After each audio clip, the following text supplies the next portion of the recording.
आइए स्टार्ट करते हैं। कल तक हमने जो है स्क्रू थ्रेड के मेजरमेंट में देखा था कि कैसे एक्सटर्नल डायामीटर, जिसको मेजर डाया भी कहा जाता है, उसका मापन किए थे, जिसमें हम लोग दो मेथड का इस्तेमाल किए थे। या तो हैंड माइक्रोमीटर से मेजर किए थे, नहीं तो बेंच माइक्रोमीटर से। ये दोनों चीज़ें आपने माप ली थी। ये स्क्रू थ्रेड के विभिन्न अवयवों का मापन हम सीख रहे हैं इस क्लास में, जिसमें से विभिन्न अवयवों में से दीर्घ व्यास जैसे मेजर डायमीटर, लघु व्यास जो कि माइनर डायमीटर है, प्रभावी या पिच व्यास जो कि आगे पढ़ेंगे इफेक्टिव और पिच डायमीटर है, चूड़ी को थ्रेड एंगल होता है, चूड़ी का आकार भी नापेंगे और चूड़ी का पिच, जिसमें से हमने मेजर डायमीटर का मेजरमेंट समझ लिया था। दीर्घ व्यास के मापन के बारे में हमने समझ लिया था, जिसमें दो विधियों को हमने एक्सप्लेन किया था। दो विधियाँ कौन सी थी? हैंड माइक्रोमीटर मेथड और बेंच माइक्रोमीटर मेथड। हम लोगों ने चूड़ी के सारे अवयवों के बारे में पढ़ लिया था, चूड़ी के प्रकार के बारे में पढ़ लिया था, और चूड़ी क्या होता है उसके बारे में पढ़ लिया था। अभी जो हमको पढ़ना है कि एक्सटर्नल थ्रेड्स का जो माइनर डायमीटर है, मतलब ये है, यहाँ देखें आप इस जगह से लघु व्यास का मापन सीखना है। और कैसे चूड़ी का, बाह्य चूड़ी होगा, मतलब बाहर के सरफेस या सतहों पे जो चूड़ियाँ बनी उनका हम लोग लघु व्यास मापना सीख रहे हैं। तो आइए इसके मापन को समझते हैं। ये चित्र 4 हमारा बहुत इम्पोर्टेंट है, इसी को आपको ध्यान देना है। ये जो भी एक्सटर्नल थ्रेड्स हैं उनकी माइनर डायमीटर को मेजर करने के लिए हम वी आकार के दो छोटे छोटे इस्पात के टुकड़ों का प्रयोग करते हैं। अब आपको यहाँ मैं दिखा दे रहा हूँ इस्पात के टुकड़े। एक ये है, वी आकार दिख रहा है, एक ये है, दिख रहा है। दो छोटे छोटे टुकड़े हैं वी आकार के, जिसके बने इस्पात के, स्टील के हैं, ठीक है, स्टील के टुकड़े हैं। ये वी आकार के टुकड़े ऐसे होते हैं कि ये चूड़ियों की जड़ तक पहुंच जाते हैं, उनके संपर्क में रहते हैं। तो आप देख सकते हैं कि यहाँ पे जो इनका कांटेक्ट है, दिखाता हूँ, इनके कांटेक्ट को देखिए। जो इन वी शेप के ब्लॉक हैं या टुकड़े हैं, इनका जो कांटेक्ट है वो थ्रेड के रूट के साथ है, रूट के साथ ये कांटेक्ट में है। इसी बात समझ में आई? ठीक है। अब इनका जो आकार है वो अलग अलग हो सकता है। अलग अलग का मतलब ये है कि चूड़ी पर निर्भर करेगा कि इनका आकार कैसा लेंगे, ठीक है। लेकिन जब भी इन टुकड़ों को हम चूज करेंगे, सेलेक्ट करेंगे या इसका चुनाव करेंगे, ठीक है, तो उनका जो एंगल होना चाहिए, जो टुकड़ों का ये कोण है, किस आकार में है देखिए, क्या इस आकार में है, वी आकार में। इनका जो कोण है ये वाला, ये, और जो चूड़ी का कोण होता है, चूड़ी ऐसे होती है तो चूड़ी का ये वाला कोण होता है बीच का। तो ये जो कोण है वो चूड़ी के कोण से कम होना चाहिए। मतलब ये है कि टुकड़ों का कोण अगर ये जो है तो जो टुकड़े होंगे उनकी कोण कम होना चाहिए। कोण कम होगा तभी क्या होगा, वो रूट तक जा पाएंगे। अब यही जो है मापन का तरीका है, इसको समझते हैं। हम करते क्या हैं कि जब हमको मापना रहता है लघु व्यास या फिर माइनर डायमीटर, तो हम डायमीटर मेजरिंग मशीन का यूज़ करते हैं। किसका? डायमीटर मेजरिंग मशीन में। अब इस मशीन में दो केंद्र होते हैं। क्या होते हैं? दो केंद्र होते हैं। अगर वो जो केंद्र होते हैं उसी के बीच में किसी भी चूड़ी जिसका मापन करना है, या कोई कार्यखंड या वर्कपीस है उसका मापन करना, उसकी चूड़ी का, तो उसके बीच में लगा देते हैं। अब उस डायमीटर मेजरिंग मशीन में बेंच माइक्रोमीटर भी लगा होता है, ठीक है। वो उसके केंद्र के अक्ष के लंबवत एक वी बॉल स्लाइड बना रहता है, उसी में घूमता रहता है। जो बेंच माइक्रोमीटर है वो उसी में घूमता रहता है, ठीक है, आगे से पीछे तक। देखिए, जो ये यंत्र है डायमीटर मेजरिंग मशीन, इसमें जो ये वी आकार का ये टुकड़ा लगा है ना, इसके माप का मतलब इसका जो लेंथ है या इसकी जो चौड़ाई या इसकी जो गहराई है उसका प्रभाव मापन में नहीं पड़ता है। ठीक है। अब कारण क्या है, जब भी हम रीडिंग लेते हैं तो ये जो टुकड़े हैं माइक्रोमीटर के फलक फलक का मतलब होता है फेस और जो मानक सिलेंडर उनके बीच लगाए जाते हैं। ठीक है। इसीलिए इनका जो है प्रभाव मापन में नहीं आ पाता, मतलब इनका मेजरमेंट नहीं होता तो हमारा मेजरमेंट करेक्ट या ट्रू है। अब जब भी हमको किसी चूड़ी का लघु व्यास मापना है तो जो दो केंद्र होते हैं डायमीटर मेजरिंग मशीन में, उन्हीं के बीच हम उस चूड़ी को लगा देते हैं। जब भी हम मतलब उस चूड़ी को अंदर रखते हैं उन दो केंद्रों के बीच, और जब हम मेजरमेंट कर रहे होते हैं तो जो बेंच माइक्रोमीटर है वो चूड़ी का जो एक्सिस होता है, ठीक है, उसके परपेंडिकुलर रखते हैं, मतलब उसके अक्ष के लंबवत रखा जाता है। किसको? बेंच माइक्रोमीटर को। उसके बाद क्या करते हैं, जो ये वी के आकार के दो छोटे छोटे टुकड़े थे ना, उनका इस्तेमाल करते हैं और चूड़ी को इस तरह लगाते हैं जैसा कि फोटो में दिया गया, आमने सामने नहीं, अगल बगल लगा हुआ है। देख लें, इसको मैं दिखा देता हूँ। एक यहाँ लगा है तो दूसरा उसके थोड़ा जस्ट नीचे लगा है, दिख रहा है ना। तो इस प्रकार लगाते हैं। उसके बाद क्या करते हैं, जो माइक्रोमीटर हेड होता है उसको बढ़ाते जाते हैं। उसके जब वो बढ़ाते हैं तो एक वक्त आता है कि उसका जो पॉइंटर या सूचक है वो शून्य पर पहुंच जाता है, उसकी वैल्यू क्या हो जाती है? 0। इसका मतलब ये है कि ये जो बेंच माइक्रोमीटर है वो अपनी सामान्य अवस्था में आ गया है। ठीक है। जब ये स्थिति आ जाती है तो जो रीडिंग मिलती है उसकी हम क्या उस रीडिंग को नोट कर लेते हैं।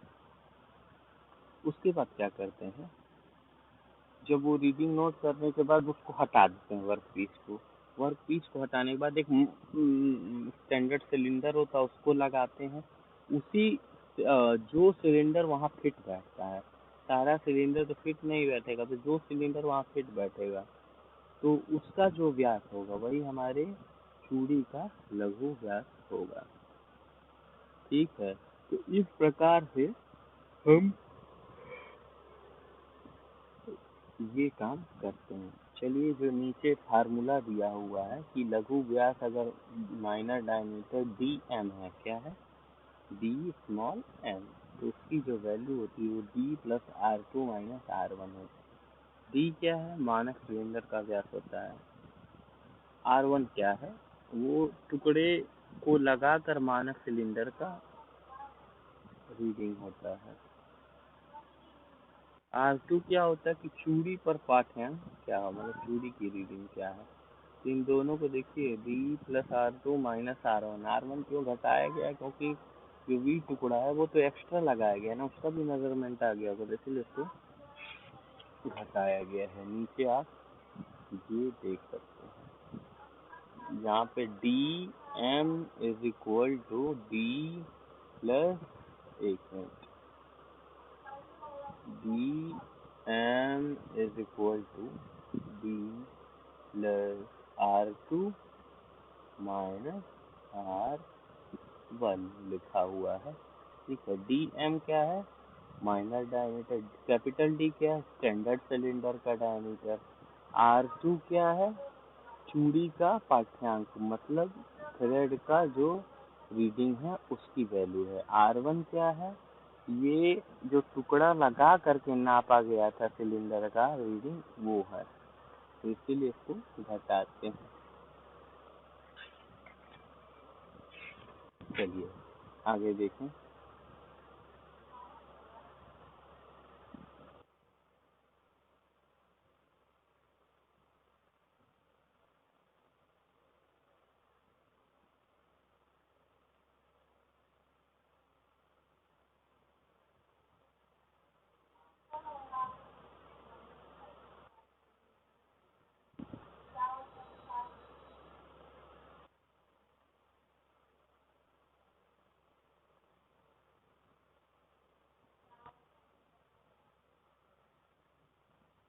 अब यहाँ पे ध्यान से देखें ऊपर, जो लघु व्यास है, जो ये विधि अपनाए हैं, ठीक है, ये जो मापने की विधि है वो सिर्फ विटवर्थ और ब्रिटिश एसोसिएशन के चूड़ियों के लिए ही प्रयोग होता है, ठीक है। क्यों? अब क्योंकि इन दोनों में ही जो चूड़ी का रूट होता है या जड़ कहते हैं, या थ्रेड का रूट कहें, चूड़ी का जड़ कहें, उसका व्यास जो है वो निश्चित रहता है, जिसको रूट डायमीटर कहते हैं, वो कांस्टेंट रहता है। इसीलिए इन दोनों में इस मेथड का इस्तेमाल किया जाता है। लेकिन जो अन्य प्रकार की चूड़ियां हैं, उनका अगर लघु व्यास नापना हो तो एक प्रोजेक्टर आता है जिसको बोलते हैं माइनर डायमीटर प्रोजेक्टर या लघु व्यास प्रोजेक्टर।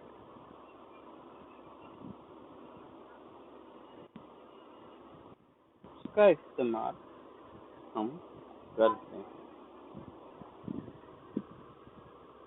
या फिर माइक्रोस्कोप का भी इस्तेमाल किया जाता है इस डायमीटर को नापने के लिए।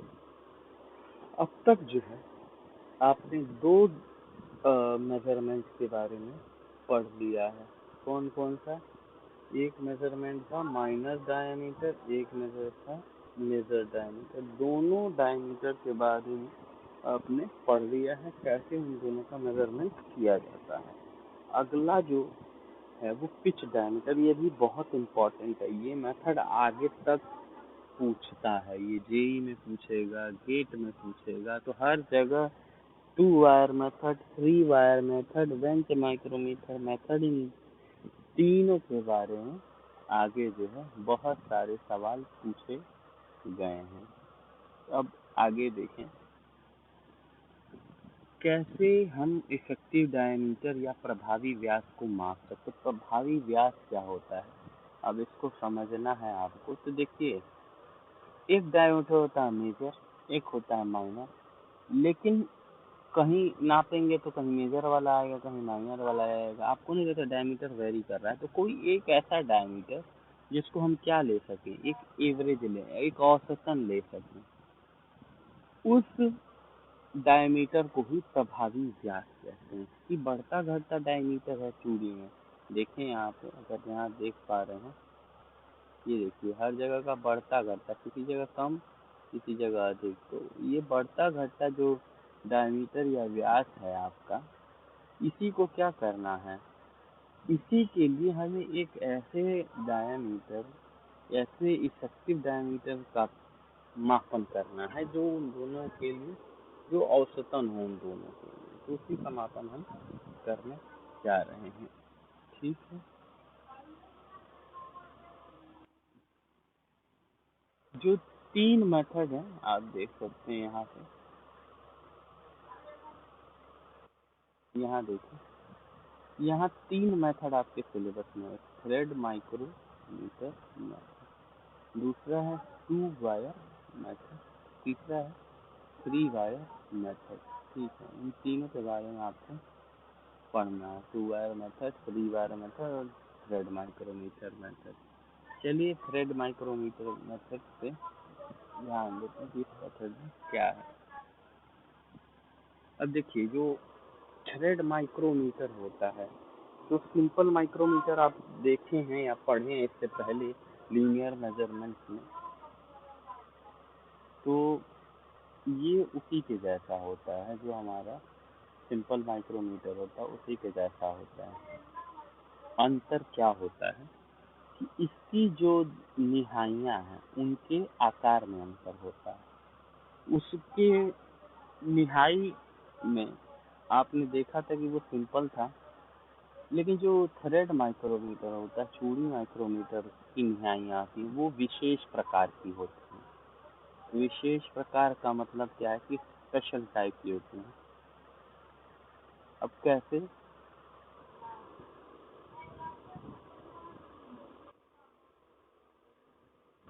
अब देखिए, जो इसकी निहाइयाँ होती हैं, जिस तरह चूड़ी का शेप होता है, मतलब चूड़ी का जो आकार होता है, उसी तरह की इसकी निहाइयाँ भी होती हैं।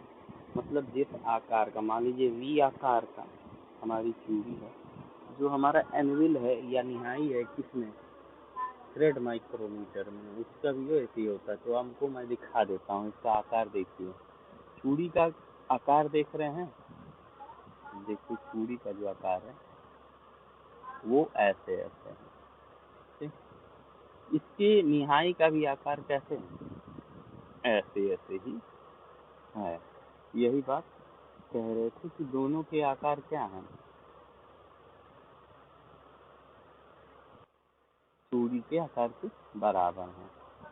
अब देखिए एक जो इसका स्पिंडल होता है वो भी वी शेप का होता है। यहाँ पे इसके स्पिंडल को देखिए, वो भी क्या है, वी शेप का ही होता है। अब फिक्स्ड एनविल जो होता है उसमें हमने पहले ही बताया था कि वी शेप का, ये देख रहे हैं, वी शेप का एनविल में ग्रूव बना रहता है, ठीक है। अब इस यंत्र से कैसे प्रभावी व्यास मापा जाता है, इस फिगर को देखते रहिए, मैं आपको समझाता हूँ कि कैसे मापा जाता है। जब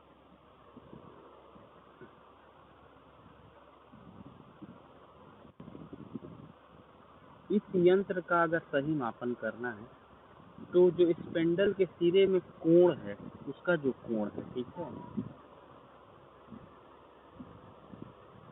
और जो निहाई में बने खांचे का कोण है, उन दोनों का कोण क्या होना चाहिए, चूड़ी के कोण के बराबर होना चाहिए, ठीक है, तभी इसका बेहतरीन मापन हो पाएगा। जब भी हमको चूड़ी का प्रभावी व्यास मापना होगा तो सबसे पहले माइक्रोमीटर के स्पिंडल को और जो ऊपर स्पिंडल है और जो नीचे निहाई, इनको संपर्क करा देंगे। संपर्क क्यों कराएंगे, जब वो दोनों संपर्क में रहेंगे तो एक जो सारी रीडिंग या स्केल रहेगी वो 0 पे होनी चाहिए, तो उससे पता चलेगा कि जो 0 एरर है वो है या नहीं। तो 0 एरर को जानने के लिए या 0 एरर को रिमूव करने के लिए या उसको इंस्पेक्शन करने के लिए हम दोनों को जोड़ देते हैं, ताकि पता चले कि रीडिंग अभी भी 0, क्योंकि उसके बीच में कोई है नहीं। जब है नहीं तो डायमीटर क्या शो करना चाहिए, 0, तो वही के लिए। उसके बाद क्या करते हैं, जो चूड़ी जिसका मापन करना है तो उस पर माइक्रोमीटर फिट कर देते हैं। माइक्रोमीटर फिट ऐसे ही करते हैं, देख लीजिए, ये हमारा चूड़ी है, ऊपर स्पिंडल और निहाई। हमने बोला था जो इनका एंगल है, इसका एंगल है, वो थ्रेड के एंगल के बराबर होना चाहिए, दोनों में ज़्यादा अंतर नहीं होना चाहिए, ठीक है। अब क्या करते हैं, जब ये काम हो जाता है तो जो माइनर सॉरी जो हमारा प्रभावी व्यास है, जिसको इफेक्टिव डायमीटर कहते हैं, उसको इस फॉर्मूले से ज्ञात करते हैं, ठीक है। किस फॉर्मूले से, इस वाले, D E is equal to D M minus 0.6403 P. चलो देखो, डिलीट करते हैं। D E is equal to, D E stand for diameter, effective diameter, ठीक है, प्रभावी व्यास, ठीक है। D M is what, major diameter, ठीक है। कौन सा डायमीटर है, मेजर डायमीटर। पी क्या है, यहाँ पे पिच है। तो अब फॉर्मूले को देखें, D is equal to D M minus 0.6403 pitch. Pitch का अगर 0.6403 टाइम्स करेंगे और उसको घटा देंगे डी एम से, तो आपको डी मिल जाएगा। तो ये बात थी किस मेथड की, थ्रेड माइक्रोमीटर मेथड की।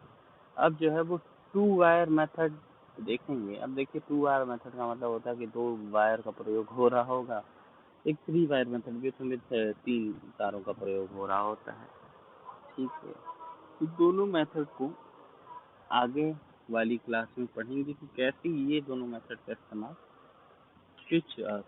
प्रभावी डायमीटर के लिए होता है। आगे हम अपने व्यास मापी मशीन को भी देखेंगे कि जो हमारी डायमीटर मेजरिंग मशीन है वो कैसी दिखती है, उसका भी फोटो हम आपको दिखाएंगे, ठीक है।